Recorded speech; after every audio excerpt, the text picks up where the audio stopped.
Good evening guys. এতিয়া ৰাতিৰ সাজখন খাব ওলাইছোঁ। আজি বহুত গৰম আছিলে, আমাৰ ইয়াত ভল্টেজো নাই। আজি আমাৰ ইয়াত বজাৰৰ দিন। মই কেইটামান আইটেম বনাইছোঁ।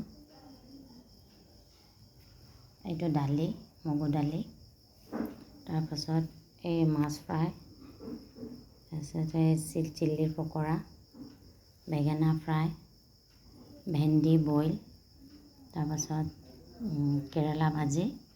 ভেন্দি বইলটো মই মানে ভাততে দি দিছিলোঁ, সেইকাৰণে কেইটামান ভাত লাগি আছে আৰু। তাৰপাছতে ইয়াত আছে এইটো চালাডত আছে তিয়ঁহ, পিঁয়াজ, বিলাহী, কেঁচা জলকীয়া আৰু এই গোটা মগু। এতিয়া মই খাবলৈ ষ্টাৰ্ট কৰোঁ। ভাত তাত জলকীয়া।